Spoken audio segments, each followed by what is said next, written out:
आपने किसी से प्यार किया और एक एक्सीडेंट की वजह से आप सब कुछ भूल जाओ, या फिर से उनके पास वापस जाने का रास्ता आप ढूंढ पाओगे। इस एक थीम पर बेस्ड आज की हमारी मूवी टाइम इज अप ये 2021 की एक हॉलीवुड रोमांटिक मूवी आती है।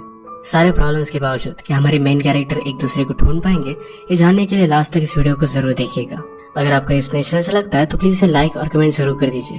तो बिना किसी देरी के एक्सप्लेनेशन स्टार्ट करते हैं। मूवी स्टार्ट होते ही हमारे मेन कैरेक्टर हमसे कहते हैं कि हमेशा जब पार्टिकल्स क्रिएट होते हैं वो एक दूसरे से टकराते हैं और एक दूसरे में समा जाते हैं। एक बार वो दोनों मिल गए, उसके बाद अगर वो जुदा भी हो गए फिर भी एक दूसरे को कैरी करते रहते हैं।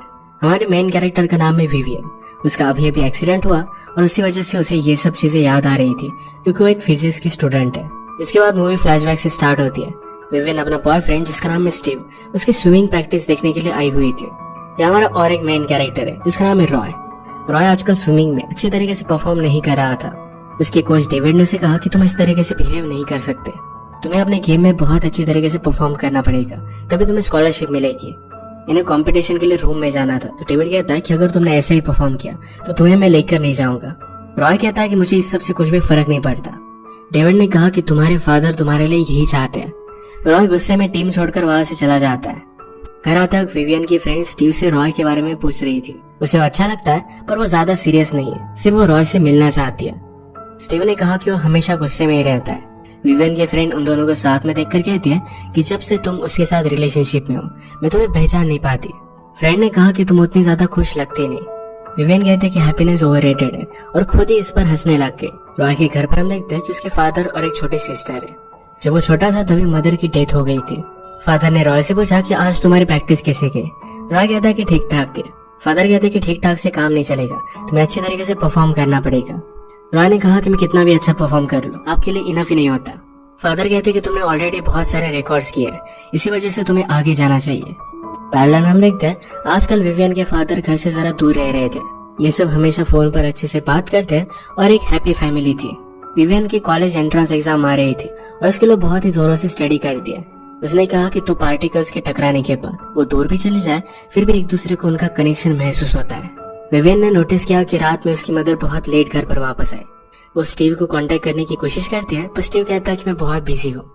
2 दिनों तक उसने उसे इग्नोर कर दिया था पर अगले दिन उसे वो मिलने के लिए आ गया। इस तरीके से इग्नोर होने के बाद विवियन उस पर बहुत गुस्सा थी। वो कहती कि मैं भी एग्जाम के लिए प्रिपेयर कर रही हूँ, फिर भी मैं तुम्हारे लिए टाइम निकाल लेती हूँ। वो वरीड थी कि क्या वो एग्जाम में अच्छे से परफॉर्म कर भी पाएगी। स्टीव उसे सहारा देता है और कहता है कि तुम बहुत ही बेस्ट करोगी। आज रात विवियन ने फिर से अपनी मदर को घर से बाहर जाता देखा। उसका पीछा करती है तो उसने देखा कि उसकी मदर का किसी और के साथ अफेयर चल रहा है। इस बात से वो बहुत ही ज्यादा डिस्टर्ब हो गई। रेस्टोरेंट के बाहर उसी के स्कूल के कुछ लड़के थे जो उससे छेड़ने लग जाते हैं। उन्होंने उसका पर्स भी ले लिया। ये सब रॉय देख लेता है। उनमें से एक उसका फ्रेंड ही था तो पर्स वो वापस ले लेता है। उसने विवियन से कहा कि तुम्हारी जैसी लड़की यहाँ पर क्या कर रही है। विवियन कहती कि क्या तुम मुझे जानते हो। रॉय ने कहा कि मैं तुम्हारे बॉयफ्रेंड को जानता हूँ, तुम्हें इस तरीके से जगह पर देखना उसे अच्छा नहीं लगेगा। विवियन कहती कि प्लीज उसे मत बताना। नेक्स्ट डे वो टेस्ट के लिए गई। अपने मदर के बारे में वो सोच रही थी तो कॉन्सेंट्रेट नहीं कर पाती और वहां से चली जाती है। फ्रेंड के पास आकर उसने ड्रिंक किया और आज रात वो एक पार्टी खेले जाते हैं। रात में रॉय अपनी सिस्टर को स्टोरी सुना रहा था। सिस्टर ने पूछा क्या तुम मदर को मिस करते हो। रॉय ने कहा कि तुम्हारी तरह मैं भी उसे मिस करता हूँ। स्कूल खत्म होने के बाद रॉय पूरी कंट्री घूमने के लिए जाने वाला था तो सिस्टर ने कहा कि क्या तुम मुझे भी लेकर जाओगे। रॉय ने कहा कि हर एक को अपने खुद के एक्सपीरियंस लेने चाहिए पर वो उसके लिए जिस भी जगह पर जाएगा वहां से गिफ्ट लाने वाला है। वो एक बहुत ही अच्छा ब्रदर था। रॉय स्विमिंग की प्रैक्टिस करने के लिए हर रात स्कूल में घुस आता है। उसने आज नोटिस किया कि स्टीव और डेविड इन दोनों में अफेयर चल रहा है। डेविड के जाने के बाद स्टीव ने रॉय को देखा। उससे पूछता है कि तुमने क्या देखा। रॉय ने कहा कि मैं बहुत टाइम से यहाँ पर हूँ। स्टीव कहता है कि तुम यहाँ पर कर क्या रहे हो। रॉय ने कहा कि हर रात मैं यहाँ प्रैक्टिस के लिए आता हूँ। स्टीव ने कहा कि इस तरीके से रात में आना इलीगल है। मैंने अगर डेविड को बता दिया तो हमेशा के लिए तुम्हारी स्कॉलरशिप चली जाएगी। हम दोनों के बारे में कभी भी किसी को भी मत बताना। वो उसे इंसल्ट करके निकाल देता है। रॉय फिर पार्टी में पहुंच गया। पार्टी में विवियन के साथ वो डांस करने लगता है। अचानक से उसकी फ्रेंड की किसी से फाइट हो गई। रॉय ने अपने फ्रेंड को बचा लिया। यहाँ पुलिस आ जाते हैं, उससे पहले वो निकल जाता है। विवियन भी उसके पीछे पीछे गई। विवियन ने कहा कि तुम ऐसे फ्रेंड के साथ क्यों रहते हो। रॉय ने कहा कि हम बचपन के फ्रेंड्स हैं, इस तरीके से फ्रेंडशिप नहीं तोड़ सकता। रॉय ने पूछा कि तुम यहाँ पर कर क्या रही हो। विवियन ने कहा कि वो एक सीक्रेट है, अगर तुम अपना सीक्रेट मुझे बताओगे तो मैं भी अपना सीक्रेट तुम्हें बता दूंगी। वो कहती कि मेरी एक टेस्ट थी पर मैं आज गई नहीं। रॉय कहता है कि हर रात में प्रैक्टिस के लिए स्विमिंग पूल में जाता हूँ। विवेक ने नोटिस किया कि रॉय के मुंह से खून आ रहा था। वो उसके लिए आइस लेने के लिए गई, पर जब वो वापस आए तो रॉय वहाँ पर नहीं था। रात में ड्रीम करती है कि उसके साथ इंटीमेट हो रही है। अगले दिन रॉय अपने कोच से मिलने के लिए आया। उनसे कहता है कि मैं डर गया था, मुझे लगा था कि मैं फेल हो जाऊंगा, इसी वजह से मैंने प्रैक्टिस छोड़ दी। कोच ने कहा कि मेरा टाइम मेजर करो। उसे क्लिप लगा कर दिखाते हैं और एक बहुत ही अच्छा रिकॉर्ड टाइम था। उन्होंने कहा कि मैं डरता नहीं, इसी वजह से मेरे अच्छे रिजल्ट आते हैं। अगर तुमने अपना डर छोड़ दिया तो तुम भी अच्छे से परफॉर्म कर सकोगे। रॉय ने कहा कि अब मुझे फिर से टीम में आना है।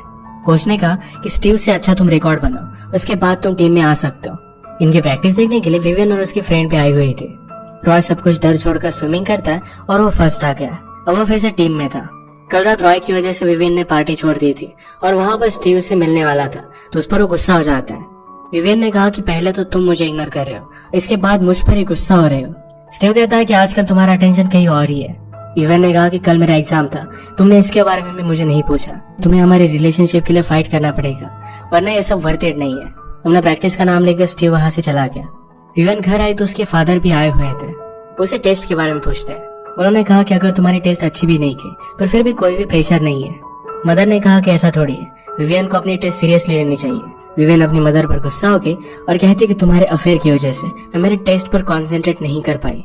फादर इस पर ज्यादा रिएक्ट नहीं करते। विवियन ने कहा क्या आपको ये सब पता था?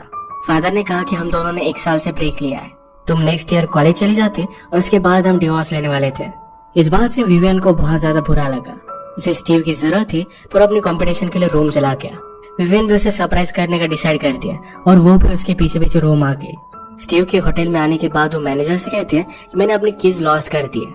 विवियन के साथ उसका सामान था, तो मैनेजर समझ गया कि छूट कह रही है। विवियन फिर उसे सच सच बता देती है कि मैं मेरे बॉयफ्रेंड को सरप्राइज देना चाहती हूँ। मैनेजर ने कहा कि मैं तुम्हें रूम तक छोड़ दूंगा, अगर तुम्हारा बॉयफ्रेंड तुम्हें पहचान लेता है तो तुम यहाँ पर रुक सकती हो। लिफ्ट से बाहर निकलने के बाद उसे रॉय दिखा तो प्रिटेंड करती है कि रॉय ही उसका बॉयफ्रेंड है। मैनेजर के जाने के बाद रॉय ने पूछा कि तुम यहाँ पर कर क्या रही हो? विवियन ने कहा कि मैं स्टीव को सरप्राइज देना चाहती हूँ। रॉय ने उसे स्टीव का रूम बता दिया। थोड़े टाइम तक उसने स्टीव का वेट किया और रॉय उसके रूम के बाहर ही खड़ा था। उसने पूछा कि स्टीव कहाँ है? रॉय ने कहा कि वो मॉर्निंग से प्रैक्टिस में गया है, शायद उसे आने में लेट होगा। तुम मेरे साथ सिटी देखने के लिए आ सकती हो। रॉय पहले इस सिटी में रह चुका है तो कहता है कि मुझे बहुत अच्छे अच्छे प्लेसेस पता है। विवियन कहती है कि अगर तुम फिर से गायब होगे तो क्या होगा? रॉय कहता है कि मैं ऐसा नहीं करूंगा। ये दोनों घूमने के लिए निकले और रॉय अलग अलग चीजों की फोटोज ले रहा था, पर विवियन को एक भी फोटो नहीं लेता। विवियन कहती कि ऐसा क्यों? रॉय ने कहा कि मुझे इंटरेस्टिंग चीजों की फोटो लेना बहुत अच्छा लगता है। विवियन पूछती कि क्या मैं इंटरेस्टिंग नहीं हूँ? रॉय उसका बहुत मजाक लेता है। वो जब एक फोटो निकाल रहा था तो विवियन जबरदस्ती उसके कैमरे के सामने आ गए। एक दूसरे के साथ टाइम बहुत ही अच्छे से स्पेंड कर रहे थे। रॉय ने कहा कि अपनी आंखें बंद करो और मेरे साथ ऊपर आओ। विवियन कहती कि मैं तुम पर ट्रस्ट क्यों करूं? रॉय कहता है कि मैं तुम्हें एक स्टोरी सुनाता हूँ। उसने कहा कि एक लड़का एक लड़की से बहुत प्यार करता था। एक दिन अचानक से उस लड़की की डेथ हो गई। उस लड़के ने फिर डार्क पावर से उस लड़की को फिर से जिंदा कर दिया, पर इसके बाद वो फिर से कभी उसे देख नहीं सकता था। वो लड़की हमेशा उसके पीछे चलती रही पर उसे पता ही नहीं था। इसके बाद उसे एक हाईएस्ट प्लेस पर लेकर आया जहाँ पर बहुत ही ब्यूटीफुल से म्यूजिक चल रहा था। यहाँ से वो पूरी सिटी देख सकते थे। विवियन ने कहा कि तुमने मुझे स्टोरी का एंड बताया नहीं। रॉय ने कहा कि उस लड़की ने उसे आवाज दी। लड़के ने पीछे देखा तो गायब हो गई। प्यार भी इसी तरीके से होता है, वो पूरी जिंदगी हमारे साथ नहीं रह सकता। विवियन कहती कि क्या तुम प्यार पर बिलीव नहीं करते? रॉय ने कहा कि मैं बिलीव करता हूँ पर मैं इसे पाना नहीं चाहता। इसके बाद वो किसी दूसरे होटल के बार में आते हैं। वहाँ की बारटेंडर उनसे पूछती है कि तुम्हारा रूम कौन सा है, तो रॉय ने झूठ कह दिया। विवियन ने पूछा कि क्या तुम कल की कंपटीशन के लिए नर्वस हो? रॉय ने कहा कि वैसे भी मैं जीतने नहीं वाला तो इसके लिए नर्वस नहीं है। वैसे भी अब उसे उतनी ज्यादा इंटरेस्ट रहा नहीं है। वो जब छोटा था तो उसकी मदर ने उसे स्विमिंग करना सिखाया हुआ था। विवियन कहती कि अब तुम्हारी मदर कहाँ है? रॉय ने कहा कि उनकी डेथ हो गई थी। वो जब छोटा था तो मदर स्विमिंग करने के लिए गई, फादर कहीं और गए थे। अचानक से सी में कुछ प्रॉब्लम हुआ, उसकी मदर स्विम कर नहीं पाई। रॉय ने उसे बचाने की बहुत कोशिश की थी पर फिर भी वो कर नहीं पाया। आज तक अपनी मदर की डेथ के लिए वो खुद को जिम्मेदार मानता है। इसी वजह से हर एक चीज को लेकर वो फेल होगा, यही उसे लगता रहता है। होटल वालों को पता चल गया कि इलीगली यहाँ पर आया तो उनके पीछा वो करते हैं। जल्दी से वहाँ से भाग गए। स्विम करते करते वो करीब आ गए और एक दूसरे को किस कर लिया। विवियन रियलाइज करते कि ये गलत है और इसके बाद वो फिर से होटल में आ गए। वो स्टीव के रूम में आई तो कोच के साथ सो रहा था। इस बात से वो बहुत ही ज्यादा डिस्टर्ब हो जाती है।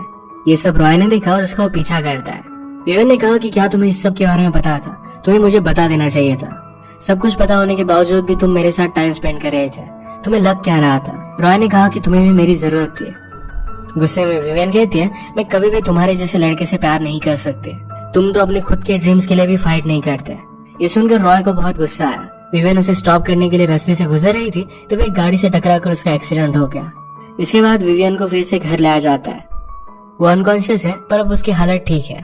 विवियन के फ्रेंड ने स्टीव से पूछा कि जब उसका एक्सीडेंट हुआ था तुम उसके साथ क्यों नहीं थे। रॉय उसके साथ कर क्या रहा था। स्टीव ने कहा कि हमने एक साथ डिनर किया। उसके बाद क्या हुआ इसके बारे में मुझे पता नहीं है। डॉक्टर विवियन के पेरेंट्स को बताते हैं कि वो अब भी यंग है, वो इस सब से फाइट कर सकती है। कुछ ही दिनों में उसका होश वापस आ जाना चाहिए, पर वो कब होश में आएगी इसकी गारंटी वो नहीं दे सकते। उन दोनों को एक दूसरे के सहारे की बहुत जरूरत पड़ी। रॉय स्विमिंग छोड़कर अपने फादर को हेल्प करने लग जाता है, पर ये सब काम करने में उतना ज्यादा माहिर नहीं था। फादर उसे कहते हैं कि तुम्हें इस तरीके से स्विमिंग छोड़नी नहीं चाहिए। रॉय ने कहा कि वैसे भी मेरी टीम को मेरी कोई भी जरूरत नहीं थी, जहाँ पर वो रिप्लेस हो सकता है ऐसी चीज के लिए मेहनत नहीं करना चाहता। फादर ने पूछा कि अब विवियन कैसी है। रॉय कहता है कि अब भी वो अनकॉन्शियस है। फादर कहते हैं कि बाकी काम मैं कर लूंगा, जाकर तुम उसे मिलकर आओ। रॉय हमेशा उसे रात में मिलने के लिए आता था, तो नर्स ने पूछा कि क्या तुम उसके बॉयफ्रेंड हो। रॉय इसके लिए मना करता है, तो नर्स उसे मिलने के लिए सिर्फ 5 मिनट देती है। रूम में उस ऊंची जगह पर विवियन और रॉय जो सॉन्ग सुन रहे थे उसी सॉन्ग को प्ले करता है। ये प्ले कर वो चला गया। ये सुनते सुनते विवियन को होश आ गया। डॉक्टरों से पूछते कि क्या तुम कुछ याद कर पा रही हो। विवियन ने कहा कि एक्सीडेंट के 1-2 दिन पहले का मुझे कुछ भी याद नहीं है। इसका मतलब है उसकी और रॉय की रिलेशनशिप के बारे में उसे कुछ भी याद नहीं है। उसे लगता था कि स्टीव अब भी उसका ही बॉयफ्रेंड है। विवियन के पेरेंट्स को बहुत ही अच्छा लगता है। विवियन जब उस हालत में थी तो वो भी एक दूसरे के करीब आ गए थे। घर पर आने के बाद विवियन ने रॉय ने उसका जो फोटो लिया था ये अपने पॉकेट में देखती है, पर उसे कुछ भी याद नहीं आता। फ्रेंड ने पूछा कि तुम्हें क्या महसूस हुआ था। विवियन ने कहा कि मुझे लगा था कि जैसे हमेशा कोई मेरे पास है। स्टीव उससे मिलने के लिए आता है, तो विवियन ने पूछा कि क्या तुमने मेरे कुछ फोटोज लिए थे। रॉय ने लिया हुआ अपना फोटो उसे दिखाती है, पर स्टीव कहता है कि मैंने ये फोटो लिया था। विवियन ने कहा कि दूसरे फोटोज का है। स्टीव ने कहा कि तुम्हारे एक्सीडेंट के बाद मैं जल्दी से पैक कर रहा था और उसमें तुम्हारे फोटो होटल में रह गए। विवियन के फ्रेंड को इस बात पर बिलीव नहीं होता। वो डायरेक्टली रॉय से मिलने के लिए आई। उसे पूछा कि क्या वो फोटोज तुमने लिए थे। रॉय ने कहा कि मैंने लिए थे। तो पूछती कि क्या तुम्हारे बीच में कुछ हुआ था। रॉय कहता है कि वो सब बहुत ही कॉम्प्लिकेटेड है। फ्रेंड ने कहा कि स्टीव झूठ कह रहा है। उसने कहा कि उसने सब फोटोज लिए थे। तुम्हें जाकर विवियन को सब कुछ सच बता देना चाहिए। रॉय को लगता है कि विवियन अगर उससे दूर है तो यही ठीक होगा। रॉय का चेहरा देखकर फादर पूछते कि क्या हुआ। रॉय ने कहा कि विवियन को होश आ गया। फादर कहते कि इसमें तुम्हारी कोई भी गलती नहीं थी। रॉय कहता है कि मैं जिससे भी प्यार करता हूँ हर्ट हो जाता है।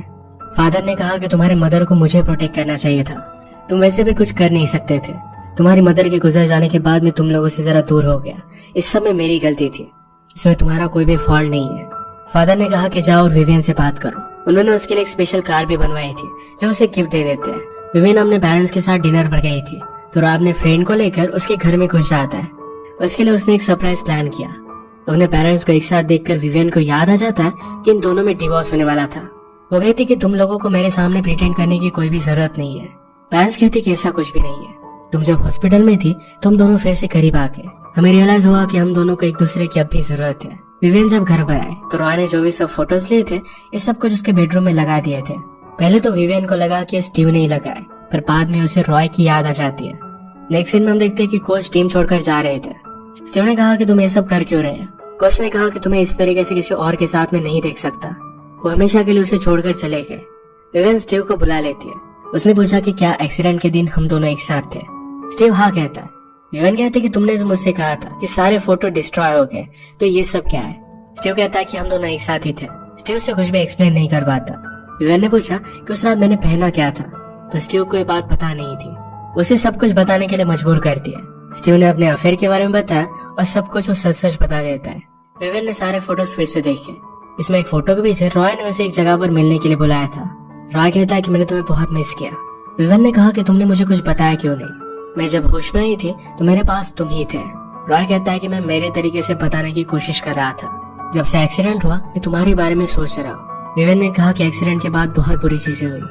रॉय कहता है कि हमें इस रिलेशनशिप को और एक चांस देना चाहिए। वो फिर किस करते हैं। उसके बाद वो दोनों इंटीमेट हो गए। रॉय अब यहाँ से निकलकर पूरी कंट्री घूमने वाला था, तो विवियन भी उसके साथ जाने का डिसाइड कर लेती है। और अब ये दोनों एक साथ थे। विवियन हमसे कहती है कि प्यार में कितनी भी मुश्किल है, दो लोग फिर से एक दूसरे से मिल ही जाते हैं। इसी के साथ मूवी एंड हो जाती है। अगर आपको एक्सप्लेनेशन अच्छा लगा तो प्लीज इसे लाइक और कमेंट जरूर कर दीजिएगा। बहुत सारी मूवीज लेकर आते रहता हूँ, तो प्लीज चैनल को सब्सक्राइब कर दीजिए और बेल नोटिफिकेशन आइकन दबाना मत भूलिएगा। हम वैसे मिलेंगे और एक नए मूवी के साथ। तब तक के लिए थैंक यू और आप अपने आप का ख्याल रखिए।